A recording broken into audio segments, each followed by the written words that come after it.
Hola, ¿cómo estás? Quiero brindarte un gran y cariñoso saludo en el nombre del Señor, como decimos en este canal, gracia y paz.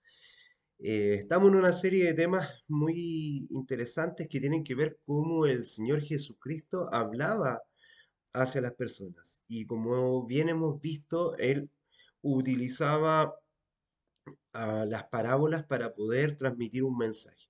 ¿Y cuál era su mensaje principal?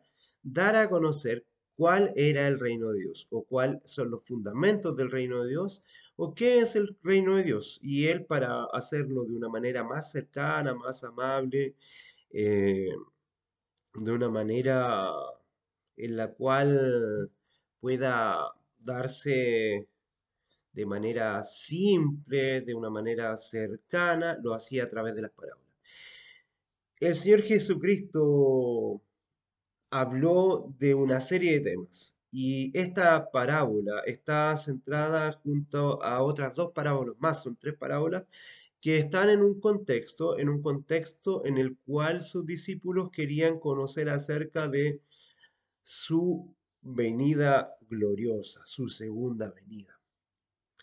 Entonces, en este marco de estas parábolas, de estas tres parábolas, primero él comienza a hablar sobre el reino de Dios y a explicarles en el libro de Mateo, en el capítulo 24, les habla acerca de la segunda venida, de la destrucción de Jerusalén y cómo iban a ser algunas situaciones. Pero la segunda parábola es en la parábola en la cual nos vamos a centrar, ya que la primera parábola ya la hemos tocado, que es la parábola del siervo fiel, ¿cierto? Sobre la fidelidad de un siervo, donde Jesucristo compara a dos siervos, uno actuando de una manera y otro actuando de otra.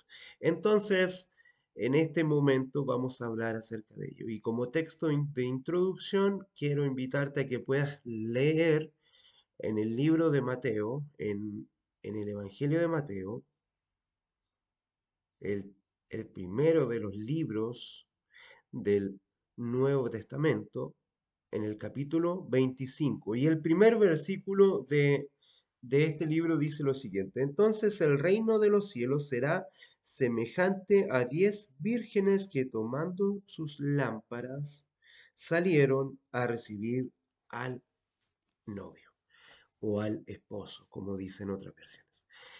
Con este versículo, con esta imagen que tú te quiero proyectar, es aquella en la cual queremos pedir la dirección del Espíritu Santo, pedir al Señor que nos ayude a comprender y a entender de una manera más didáctica esta parábola. Señor, gracias te damos porque tú eres un Dios cercano, eres un Dios maravilloso en el cual quiere conversar con nosotros a través de una manera simple, de una manera cercana, en la cual nosotros podamos comprender y a través de estos relatos, de estas parábolas, conocemos las características de tu reino. Cada vez que nombraste una parábola, dijiste el reino de Dios era semejante a tal cosa. Y en este caso también, Señor, tú nos quieres dar un mensaje en el cual está en un contexto de tu segunda venida, Señor. El cómo debemos estar preparados para recibirte. Señor, danos el entendimiento, la comprensión y el que podamos meditar y reflexionar acerca de este mensaje. Señor, todo te lo pedimos en los méritos de Cristo Jesús. Amén. Amén. Bueno, como decíamos, para tener una comprensión clara de esto que quería decir Jesús acerca de esta parábola y de enseñarle a los discípulos, era en este punto muy clarificador. Que el Señor Jesucristo durante el capítulo 24 presenta un sermón profético, ya que el sermón, el mensaje del capítulo 24, Jesús predice la destrucción del templo, lo que ocurrió en el año 70, que seguramente tú has conocido a través de la historia. Eh, y frente a esto Jesús anuncia algunas señales, advierte a sus discípulos respecto a la destrucción de Jerusalén, pero principalmente sobre el fin del mundo y su venida. Entonces pasó a llamar la atención sobre la importancia de vigilar. Si tú esto lo puedes mirar en el versículo 42 de este mismo texto, perdón, el verso 42 en el capítulo 24, que dice, velad pues porque no sabéis a la hora que ha de venir vuestro Señor. En este contexto de, de estar vigilantes, de ponernos en ese lugar, porque no sabemos el día y ni la hora en cuándo vendrá nuestro Señor Jesucristo, es que nosotros tenemos que tener una actitud de perseverancia y de propósito para trabajar y acelerar la eminencia de su próxima venida. La primera cuento la historia del buen y mal siervo, ¿cierto? La fidelidad del siervo. Por ello se presenta la forma como el cristiano se debe relacionar y cuidar de sus hermanos. Eso, y de esa manera termina el capítulo 24 y comienza este nuevo capítulo, el capítulo 25, contando esta historia donde pondremos el acento. La historia de las 10 vírgenes, como quizás muchas veces has escuchado, nos hablan de las características que tiene la iglesia y qué es lo que ella representa, ¿cierto? En la cual se enseña al respecto de la vida espiritual del creyente. Y por fin la parábola de los talentos, que también está en este mismo contexto, que a través de la parábola del siervo fiel, de las 10 vírgenes y la parábola de los talentos, nos está entregando todo bajo un marco de un mensaje, ¿cierto? Entonces, por eso que Cristo mostró cómo debe ser la actitud de estos discípulos en relación al trabajo de anunciar su venida y cómo deben trabajar para la edificación de la iglesia. Y en este contexto es donde nuestra reflexión se va a posar. ¿Qué representan las vírgenes? Representan a todos los creyentes salvos en Jesús. Escucha lo que te estoy diciendo. Mira, muchos al hacer una lectura superficial del tema, de la parábola de las 10 vírgenes, no perciben que la primera información es la que no se está comparando verdaderos creyentes con creyentes falsos, como a lo mejor lo puedes haber escuchado en alguna congregación. Estas son las 5 de estas vírgenes son verdaderas y de estas otras 5 son falsas. No, la narración presenta un grupo de vírgenes que representa a todos los creyentes que un día fueron salvos por Jesús. En otros temas anteriores vimos que nuestra salvación ya está recibida y el regalo de la salvación por la gracia y estamos inscritos en el libro de la vida antes de la fundación de este mundo. Algunos te van a decir que tú ingresas al libro de la vida del Cordero cuando te bautizas, pero si, como lo hemos revisado en otras reflexiones, y es muy clara la palabra de Dios que dice que antes de la fundación del mundo ya estamos inscritos en el libro de la vida. Nosotros ya hemos recibido por gracia la salvación del Señor. ¿Cuál es nuestra tendencia? A rechazarla. No es que nosotros predicamos para que tú tengas la salvación, sino que para que tú no la rechaces. La Biblia presenta, ¿por qué que quiero contar esto? La narrativa de Cristo dice que estas vírgenes, todas tenían lámparas. Y ya hemos estudiado a través de las reflexiones cuando hicimos un análisis del capítulo más largo de la Biblia, donde fuimos revisando cada 8 versículos, miramos que la escritura nos dice que lámpara es la palabra de Dios, ¿cierto? Esta palabra del Señor es nuestra guía espiritual y es lumbrera para nuestro camino. Y todas ellas tenían la palabra del Señor y esas estaban encendidas con el aceite adentro. O sea, tenían la palabra de Dios y también tenían al Espíritu Santo. No es posible negar ese hecho y creer que estas vírgenes, las 5 denominadas necias no eran creyentes verdaderas, por lo menos en el inicio. La Biblia presenta el aceite como un símbolo del Espíritu Santo, como ya hemos dicho. Entonces es posible afirmar categóricamente que todas las vírgenes eran llenas del Espíritu. Pero, ¿qué pasó? ¿Qué las llevó a quedar sin el Espíritu? ¿Por qué dejaron de tener este aceite? ¿Por qué se agotó el espíritu en ellas? He aquí una pregunta que la parábola no responde de una manera directa. Sin embargo, se puede concluir que si el aceite representa al Espíritu de Dios, el proceso de su falta de aceite en la lámpara representa al Espíritu de Dios. El proceso de la falta de aceite de la lámpara representa un distanciamiento y un rechazo a la obra del Espíritu Santo en la vida del creyente. ¿Qué quiere decir esto? Que tú puedes tener a la Biblia, tú puedes tener tu lámpara, estudiarla todos los días, pero si esta Biblia, si esta lámpara no está cimentada en el aceite, en lo que el Espíritu Santo te hace interpretar de ella, te estás alejando, te estás distanciando, te estás separando del Espíritu de Dios. Muchos de nosotros quizás podemos seguir una doctrina, muchos de nosotros podemos seguir a algún pastor, muchos de nosotros podemos seguir a una congregación o a una denominación, pero la guía que nosotros tenemos que tener es el Espíritu Santo, porque el Espíritu Santo nos lleva a toda verdad e incluso a buscar las verdades que están en la lámpara.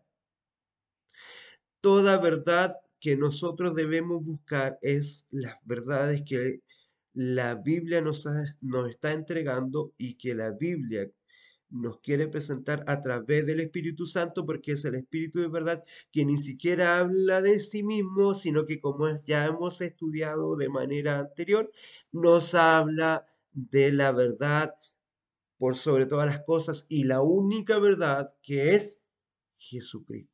La verdad no es una doctrina, la verdad es una persona, Jesucristo. Jesucristo es la verdad. El Evangelio no es una forma de vida solamente, el Evangelio es Jesucristo.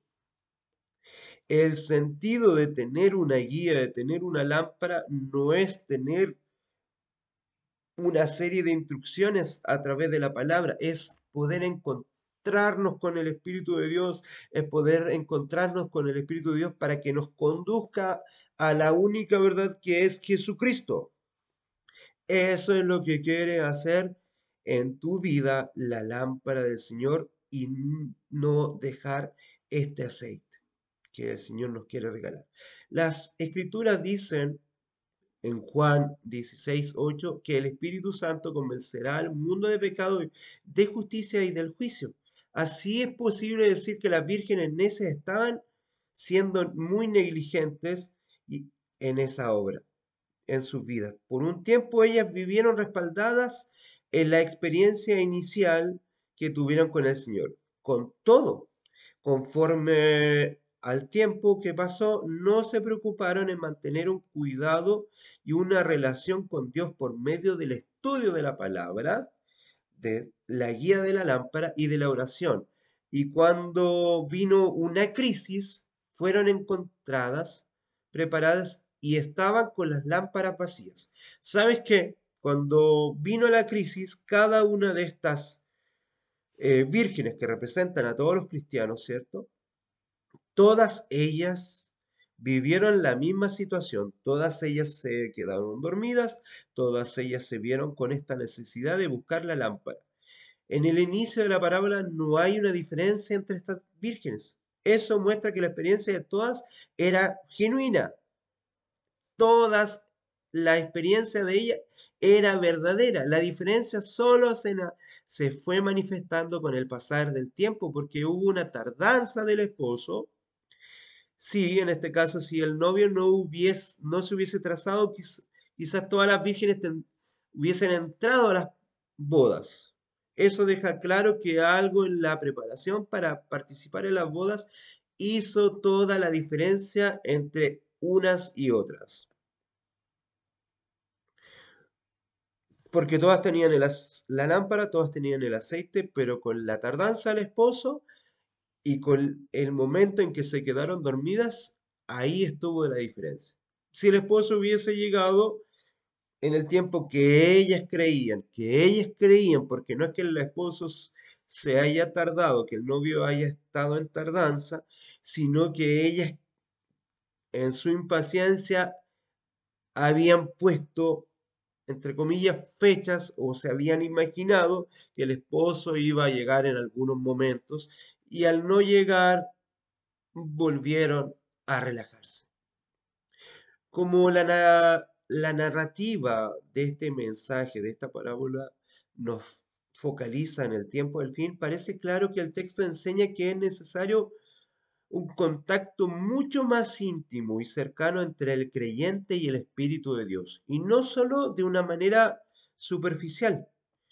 En generaciones pasadas quizás una vida de frecuencia, de relación con ir a la iglesia para oír la palabra, de ver que estamos cercanos en ese sentido, o la separación de un periodo de tiempo para la oración y el estudio de la Biblia fuese suficiente para alcanzar una experiencia espiritual que protegiese al creyente contra los engaños del maligno. Quizás con eso nos conformábamos.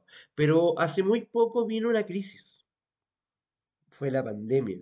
Una pandemia de 2 años que todavía tiene consecuencias en nuestras vidas y que nos separó de nosotros, de una forma de vida, de un estilo de vida al cual nosotros nos acomodábamos, donde estábamos en un estado de conformidad, estábamos quizás en una zona de confort frecuentando en nuestro templo, aquellos que adoran el domingo, aquellos que adoran el sábado, aquellos que tienen reuniones semanales, reuniones de jóvenes, reuniones de Dorcas, reuniones de diaconisas, reuniones de diáconos, reuniones de dirigentes, reuniones de varones, etcétera.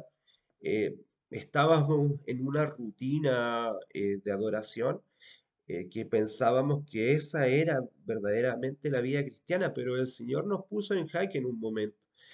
Y muchos de los cristianos dejaron, o muchos de los cristianos han dejado de buscar o de conectarse con el aceite. Han perdido esa conexión con el aceite, que es esa conexión que tenemos que tener con el espíritu. Quizás tenemos las lámparas, quizás todos los días tú miras tu lámpara, quizás todos los días tú tienes tu estudio, pero no estás llenando tu lámpara con el aceite. Y ahí donde está el problema.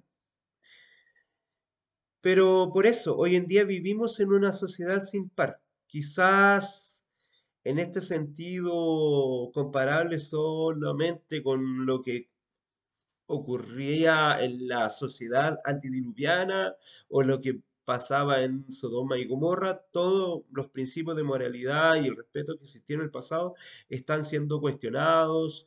En décadas anteriores el cristianismo era muy respetado, la Biblia honrada, y también nosotros como cristianos teníamos un componente en el cual habíamos puesto en jaque a la sociedad y que a través de los valores del cristianismo eh, habíamos hecho cambiar sociedades completas. Pero hoy día no es así. Hoy día el cristianismo y nuestro modo de actuar como cristianos está siendo cuestionado constantemente y nos ven muy poco tolerantes. Y hemos pasado de ser los perseguidos cuando empezó una iglesia primitiva a través de los mensajes de Jesucristo, a ser los más enjuiciadores. Somos los más criticones, somos los más enjuiciadores y somos nosotros los perseguidores, a pesar de que todavía nos creemos víctimas. Somos aquí. muchas de las personas se han sentido discriminadas por el mundo cristiano. La familia cristiana era incentivada y considerada a una construcción de sociedad. Las prácticas cristianas no convencionales eran muy respetadas. Hoy día cuestionadas por supuestamente los hombres llamados de bien. En este contexto, en este nuevo momento, digamos, viene más fácil decir soy cristiano que antes, porque quizás no vivimos la persecución eh, ideológica y de ningún tipo, pero sí nosotros muchas veces condenamos a cómo la sociedad se mueve. Pero quizás en la dirección que está tomando el mundo en algún momento, y ya también se está viendo que puede pasar hacia el otro extremo, y volvamos a sentirnos nosotros los que estamos siendo condenados. En la actualidad el mundo está muy diferente y muy cercano a alejarse completamente de los principios cristianos. Tenemos medios que constantemente cuestionan todo lo que se relacione con Dios y con la iglesia. La novia de Cristo está sobre un ataque constante. La existencia divina es puesta en duda. Los principios bases del cristianismo fueron colocados en revisión. Lo que antes era considerado virtuoso hoy es llamado ultra, pero ultramente pasado de moda e incluso intolerante. También nosotros tenemos responsabilidad en ello. Lo que era tenido como feo y de procedencia dudosa, ahora es visto como respetable, bonito, aceptable y una meta a ser alcanzada. En esa disyuntiva nos vemos claramente en un cumplimiento de segunda de Timoteo, capítulo 3 del verso 1 al 4. Te invito a que lo puedas leer. Para este tiempo, ser solo lectores de la Biblia, orar y frecuentar a una iglesia es solamente tener una lámpara. El ser poseedor de una Biblia, orar, frecuentar una iglesia, autodenominarte cristiano, es solo poseer una lámpara. Será necesario ser llenado nuevamente del Espíritu Santo, el Espíritu de Dios, el Espíritu que manifiesta quién es Jesucristo, que nosotros podremos tener un alcance y una victoria y estar con Jesús en sus bodas. Jesús dijo que los engaños del tiempo del fin serían de tal volumen que si fuese posible engañaría a los propios escogidos. Aquí se está cumpliendo lo que dice la parábola. Los propios escogidos, los que representan estas 10 vírgenes, están siendo engañadas, están siendo timadas, están siendo necios en su actuar y no se están llenando del Espíritu de Dios ni del aceite que deben tener. Quizás se pasean por todo lugar con su lámpara, pero están desprovistas de aceite. Las primeras se preocuparon de adquirir más allá de lo que al principio parecía ser necesario. En cambio, las otras, que también tenían la lámpara, que también tenían el aceite, quedaron satisfechas con lo básico, con lo que creían conocer, con lo que creían manejar, con lo que llegaron a llegar a algunos consensos, construyeron bases, construyeron doctrinas, construyeron puntos de fe, pero no fueron capaces de ir más allá y se quedaron rígidas sin dejar que el Espíritu de Dios trabajara en ellas, y es por eso no se encontraron preparadas para el encuentro con el novio, con este esposo. Ambas decían que esperaban al esposo. Todas estas vírgenes esperaban al esposo. Todas las vírgenes aguardaban la llegada del novio con alegría, con una expectativa e incluso hicieron preparativos para este evento. Cuando las personas en el tiempo de Cristo participaban en las bodas, vestían la mejor ropa, se adornaban y tomaban sus lámparas para iluminar el camino del novio a la casa de la novia. Era un momento de gran alegría para todos los familiares y amigos de los novios. Todos esperaban el momento de la llegada del novio, para ese momento, para que la comitiva partiese para las bodas, en la casa de la novia. No estar preparado de manera adecuada para este evento era considerado una ofensa personal a los novios y a los padres. Podemos entender un poco el motivo de la puerta. No haber sido abierta por el novio de las vírgenes necias, y la razón de la respuesta dada fue dura. Infelizmente, las necias no se habían preparado para la fiesta como si de hecho quisieran estar allí. En su necedad, no se preocuparon con la posibilidad de estar atrasadas en la hora del novio e ir a buscar, que iba a buscar a la madre. Como cinco se prepararon, eso es una evidencia de que era hasta cierto punto posible ocurrir una tardanza en los casamientos. Te recuerdo, todas ellas se quedaron dormidas. Aquellas que fueron llamadas prudentes también se quedaron dormidas, al igual que las otras, pero fueron en busca de ese aceite que necesitaban y buscaron provisión. Quizás haya sido hasta común suceder con lo que sucedía en ese tiempo, ese tipo de situaciones. La parábola dice que ellas no obtuvieron éxito en su insana decisión.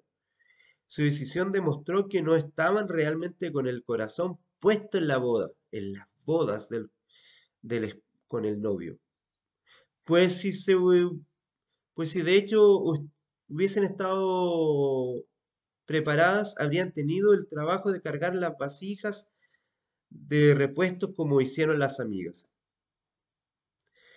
¿Será que las otras no las alertaron sobre el peligro de no estar preparadas? ¿Será que las necias se burlaron de las vírgenes prudentes de estas que estaban cargando una vasija más, aparentemente sin necesidad? Así como estas vírgenes necias, muchos cristianos dicen que están ansiosos por la venida de Cristo, pero no buscan una preparación real, no buscan una preparación en relación con ese gran evento. Piensan que sus acciones como seguidores de Cristo ya son suficientes para entrar en el cielo. No perciben que el reino de los cielos es semejante a un tesoro escondido o a una perla de gran valor para que ésta pueda ser adquirida, y en este sentido es necesario entregarlo todo. Quisiera decirte que el Señor quiere que tú estés en el grupo de las vírgenes que son cautas, sensatas e inteligentes. El Señor quiere proyectarte con todo y el Señor quiere llenarte de su espíritu, de ese aceite que tú necesitas para perseverar hasta el final. Tómate de la mano del Señor. Ten tu lámpara, ten tu lámpara siempre encendida. Para ello tienes que buscar siempre la dirección de su Espíritu Santo. Que el Señor te bendiga, gracia y paz.